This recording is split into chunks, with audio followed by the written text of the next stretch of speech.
Better, right? You wouldn't know, I'm sorry. You weren't there. Everyone thinks they know the real story of the thief on the cross. But you weren't there. And everything you think you know about me is wrong. Everyone assumes that there was one nice thief who was crucified with Jesus and one naughty thief. I was a bad thief. You may call me Gestus. And I was no angel. But my friend Dismas, the good thief, let's just say he wasn't as nice as you might think. We were more than just thieves. Matthew and Mark referred to us with a term, klesmas.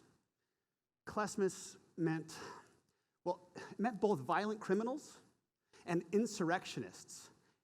Insurrectionists were rebels who tried to slit the throats of as many Roman soldiers as they could. And we were pretty good. We weren't some type of hungry beggar being executed for stealing a loaf of bread. We had blood on our hands. We deserved to be crucified. After a very speedy trial, they pushed us down this narrow corridor. And we came into this open square, and the noise was it was deafening. The square was lined with people that had entered the city of Jerusalem for the Passover festival. And they were all just screaming as wildly as they could. My heart was pounding. I knew I had just a few painful hours to live. In the middle of the square, there were 3 wooden beams. One for me, one for Dismas, and one for some other lucky fellow. The soldiers cracked their whips at us and pointed us towards our wooden beams. I knew how crucifixion worked. We were to carry these 100-pound wooden beams all the way to Golgotha. There, it would be attached to a 200-pound vertical pole. And then they would nail us to the cross with a 12-inch Roman spike. You probably complained about shoveling too much snow this week. I was snapped out of my reverie as the crowd changed from a roar to gasps as I saw the 3rd prisoner enter the square. People were going, "It's Jesus, it's Jesus. Oh my God, there he is, it's Jesus." I looked over at him, and the guy was unrecognizable. He had been beaten so badly. His face was swollen. His back was torn to shreds from flogging. Many people died from flogging alone due to the loss of blood. Soldiers had created a crown out of thorns and pressed it down upon his head. That's when I recognized who it was. This was Jesus of Nazareth. Many people believed he was the Messiah. This guy was famous. There had been so many false messiahs in my time that I hadn't paid this one much attention. But it seemed he was going the way of all the other messiahs, to the cross. I was a little surprised not to see our friend Barabbas there with us in the square that day. Barabbas was a fellow insurrectionist, and in fact, the most wanted of us all. But somehow, he was miraculously freed. See, Pontius Pilate offered up a choice to the people. Every year, he released one prisoner. And this year, he allowed them to choose between either Jesus or Barabbas. The people chose to free Barabbas. So now Jesus, the peaceful teacher, is going to be crucified.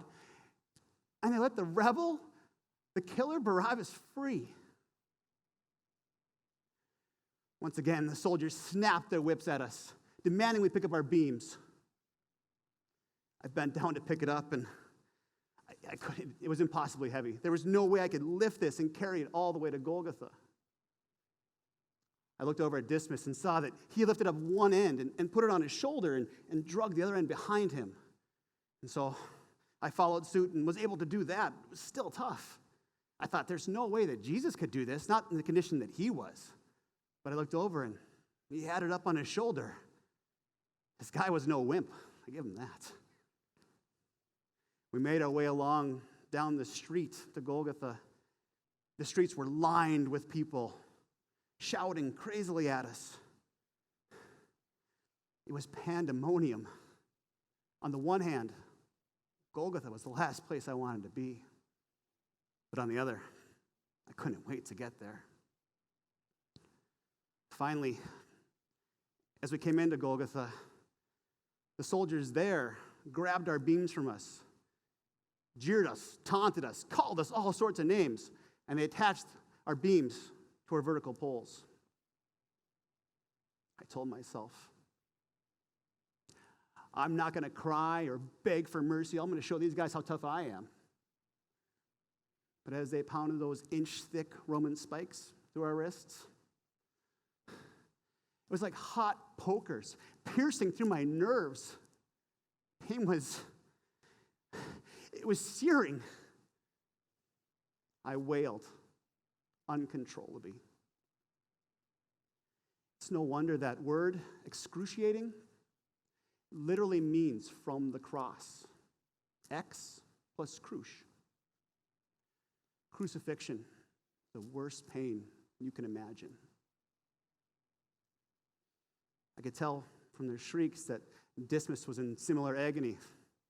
And Jesus was too, but he wasn't just crying out. He was calling for his dad. Father, Dad, Daddy, he kept repeating. They hoisted up our crosses, and they dropped us into the ground. And that jarring motion against those hot pokers caused unbelievable pain. Dismas and I, both of us blacked out. We were crying out so loud until we heard what Jesus said. Father, he called out for all to hear, forgive them, for they know not what they do. Who does that? Who forgives bloodthirsty soldiers that are literally torching us as we go? The soldiers just kind of looked at him like, okay, really uncomfortable.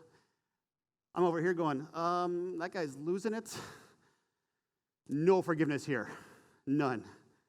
I knew we had just a few more painful hours until we died. That's when everyone started mocking Jesus. And I mean everyone. Passerbys came up and shouted at him, "Oh, you who are going to destroy the temple and rebuild it in 3 days, come down now and save yourself." The chief priests and the teachers of the law also mocked Jesus. They said, "You who would save others, but yet you can't save yourself? Let this Messiah, this King of Israel, come down now from the cross so that we may see and believe." Soldiers got into it as well, threw insults at Jesus, making fun of him for being a false Messiah, that he couldn't save himself. You know who else mocked Jesus? Not just I, Gestas, the bad thief. Dismas and I both mocked Jesus. Both Matthew and Mark stated that those who were crucified with Jesus also heaped insults upon him. That's both of us, both Dismas and Gestas. We called him a false Messiah who was impotent when real power was needed. Dismas and Gestas, both of us. Two mockers, two criminals. That's a true story of the cross. Suddenly, it got real dark. Almost as if the sun just shut itself off for 3 whole hours. It became obvious that Jesus was dying faster than Dismas or I. He called out, oh God, why have you forsaken me?" Someone brought him a sponge that had been soaked in a sour wine, which they sometimes gave to prisoners to help ease their passing. I noticed Jesus made eye contact with a woman in the crowd, who I assume was his mother. She was beside herself with grief. And there was a young man that stood by her trying to comfort her. In a weak voice, Jesus said to her, "Woman, behold your son. Son, behold your mother." Everyone seemed moved by his compassion. But not me. I mean, really? Let's go, bub. Aren't you supposed to be a mighty king or something? Can't you do something about this? I said, aren't you the Messiah? Save yourself and us. It's like, there's not much time left. We have to go now. But to my surprise, it wasn't Jesus that responded to me. It was Dismas. He said, "Gestas, don't you fear God? For you are under the same sentence. We were punished justly, for we are getting what our deeds deserve. But this man, he has done nothing wrong." After watching Jesus suffer, Dismas had changed his tune. He'd gone from mocking Jesus to defending him. I couldn't believe it. Dismas then turned to Jesus and said, "Jesus, remember me when you come into your kingdom." In a raspy voice, but yet with a certainty to it, Jesus responded, "Truly, I tell you, today you will join me in paradise." Those words gave Dismas a calming presence over him. One I just didn't understand.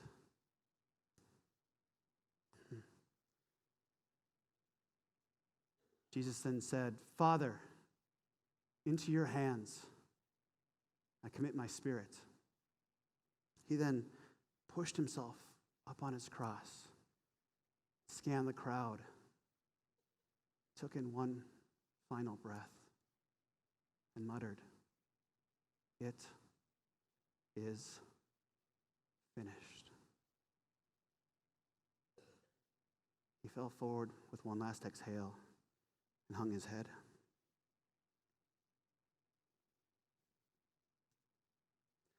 The centurion that was standing guard over Jesus stood like a statue staring at him, totally transfixed. Truly, this man was the Son of God. He said it in a way like he'd never seen a man die before.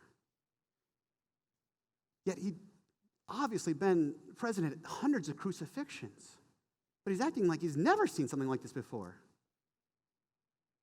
Or at least he'd never seen someone die like Jesus before. Because Jews did not want bodies hanging on crosses when the Sabbath starts, they asked for permission to break our legs.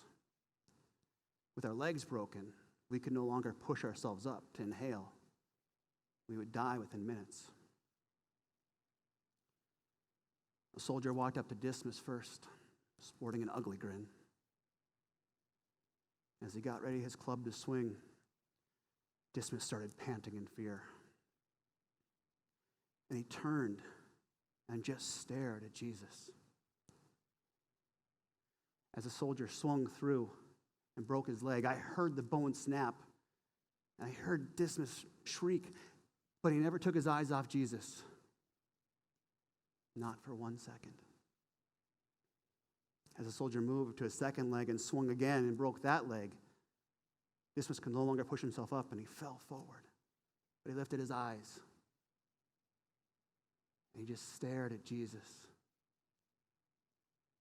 And a look of peace came over his face instead of one of fear. A peace that I had never seen in him before. But when they came for me, I did not have that same kind of peace. I was freaking out. I was crying out. I was begging for mercy. I stared at the soldier as he came up and snapped both of my legs, and I fell forward in breathless pain. I scanned the helpless crowd as my life ebbed away. I died utterly alone, mocking and rejecting Jesus up until the last minute. I didn't understand his love. I wasn't moved by his forgiveness for the people, his compassion for his mother, his kindness towards Dismas. I barely noticed when he called out to his father and declared that his work was finished. I was unmoved, and I died with pride rather than peace. I wasn't good, and I didn't deserve forgiveness. But I made a fatal mistake when it comes to Jesus. I assumed that it was too late for me to ask for his mercy.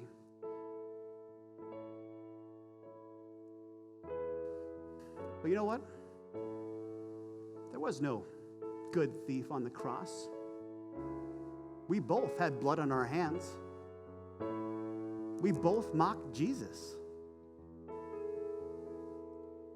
The only difference between Dismas and myself was that he accepted Jesus' mercy and I rejected it. I said earlier that you weren't there when I died, but that's not entirely true. The Apostle Paul later wrote that he was crucified with Jesus, and he argued that anyone who receives the benefits of Jesus' death was also crucified with him. I only saw two other people crucified with Jesus, myself and Dismas. But I missed the others. The millions who would come to receive the benefits of Jesus' death and enter into a relationship with a God that they can call Father, as Jesus did.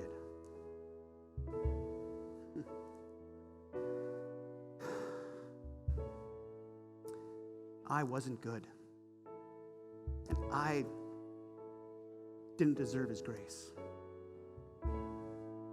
But that's kind of the point. No one's good enough for it. Not you, not me, not Dismas. But all you have to do is ask for it and trust in Jesus. So remember, Dismas wasn't the good thief on the cross. He simply asked Jesus to remember him, and he refused to take his eyes off of him. It's not too late for you, you know? You can be like Dismas and ask for Jesus' love. You can live and die in peace with your eyes fixed on Jesus. Don't be like me. Don't miss the point.